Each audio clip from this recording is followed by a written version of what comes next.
包丁は好きなタイミングでやってみたらいいと思うし、まあ包丁の場合、その一番最初にやって違いを感じたいのであれば、まあ小さめのレザー型とかそういうのを買って、包丁の場合、糸刃と、両刃の包丁でも一番先端だけ、2段目の小刃、糸刃って言われる2段刃を、まあちょっと撫でてもらったら、それで天然の切れ味に変わるので、そのなんかガシガシゴシゴシ研がなくてもいい。そう、ちょっとした刃先に当たるだけでも実はもう味が変わってくるっていうのがあったりするので、だからまあやりたい時に一回興味があるうちにちょっと使ってもらうっていうのは非常に面白いんじゃないかなと思うし、欲しいなと思ったらもうやったら方がいいと思います。で和包丁でまあ鋼とかそっち系の包丁でもしねやってみたいっていうんであれば早く、まあ、ある程度やってもらうとその難しさがよくわかる。自分が合わせなきゃいけない砥石と砥石が合わせてくれるものとかあって、やっぱり天然砥石は大体往々にして自分が合わせないと使えない。そうするとその合わせる努力を一生懸命すればするほど研ぎの幅が広がる。泥たくさん出した方がいいんだなとか、なんかね YouTube 見てたらみんなすごい速さで研いでるからこの速さなんだと思ってたら実はものすごいゆっくり研いだらすごいよく仕上がったとか、なんかそういうので固定概念をものすごく壊すチャンスが得られるのが天然砥石かもしれない。そう同じやり方で使うものではなくその砥石に合わせてどれだけ自分がいろんなパターンで当てる角度が違うとか、力加減もスピードもいろんな要素をちょっとずつ変えながら合わせた時にそのやってみたことを腎臓に置き換えてやってみるとあれなんか違う使い方できるかもって気づけるための砥石でもある、めちゃくちゃだそう思う俺もだからそれは別に早い遅いっていうのはあまり関係ないような気もするし、まあそれなりに包丁をちゃんと切れるようにできましたっていう段階で全然言ってもらってもいいんじゃないかなとは思うけどね、ただまあ気をつけてもらいたいのがやっぱり分かりやすくて使いやすいのは柔らかい天然砥石なんだけども一番怖いのがそれで研いでいくとなんかめっちゃうまく研げたように感じるようになってくる美しく仕上がってきたりしてなんか時間かけて研げば研ぐほどなんかかっこよくないみたいになってきて俺超絶うまくなったかもっていうので天然しか使わなくなると落とし穴に、それは研げたようにうまくできたように見えてるだけで、まあ、さっきもね友が言ってたけどうちの犬種を使ったらそこまでが一番幸せってそう純粋になんか綺麗になってやってた時期でもありました。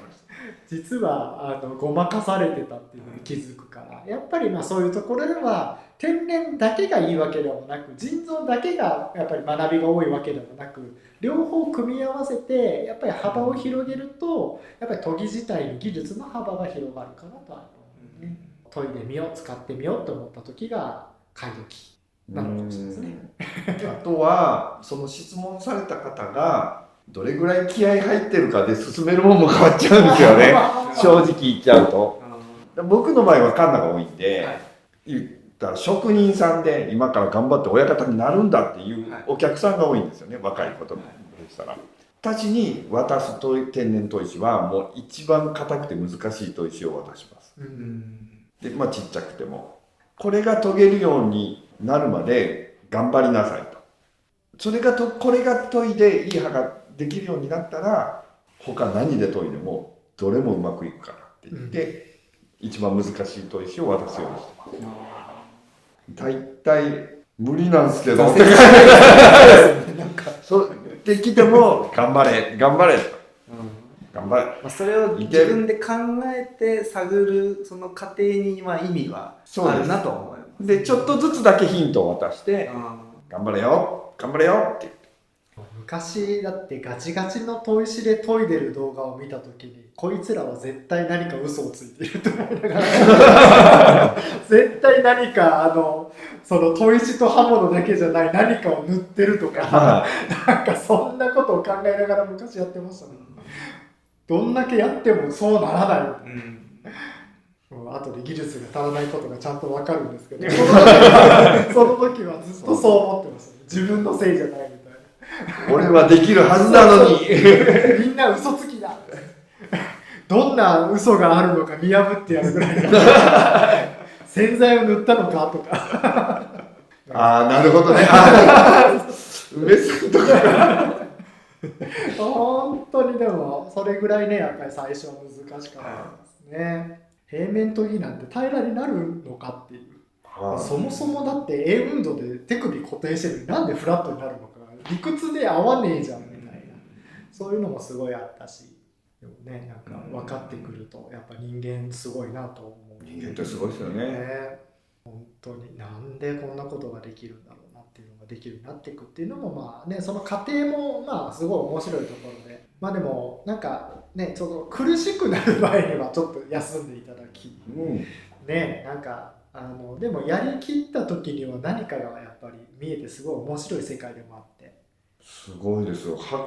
見、その情報社会はちょっと苦しいねっていう話しとったんですけど、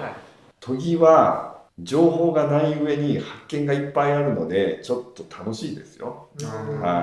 アドレナリンが出ます。おお、こんなもん見つけてしまったみたいな。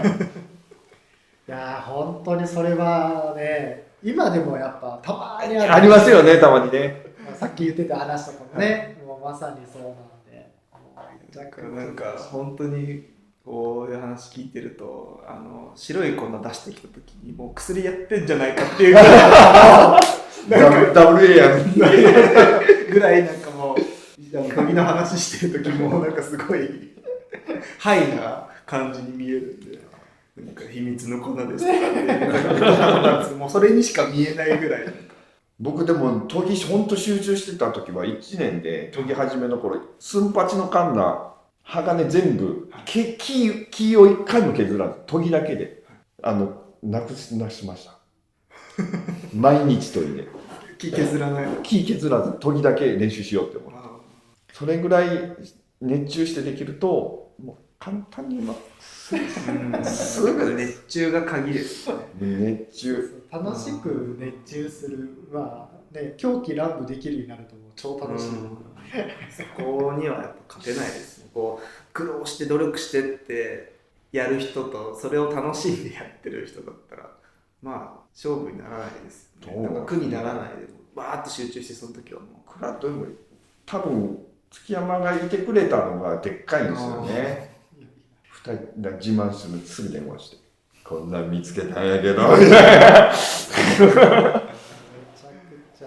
夜中ねずっとすぐ2時間3時間、うちの嫁さんの顔がいつも怖くて何をそんなに話すことがあるんだぐらいいつもなんか心配してくださる。僕がこれなんかやってみたいとか大丈夫怒られない経験者は語るですな。経験者は語るです。大丈夫怒られないってね。いやでもやめといた方がいいんじゃないの早く帰らんとあかんで。ね、まあ買いたい時に買ってまずはなんか試してみやりたいと思った時がそうです。っていうか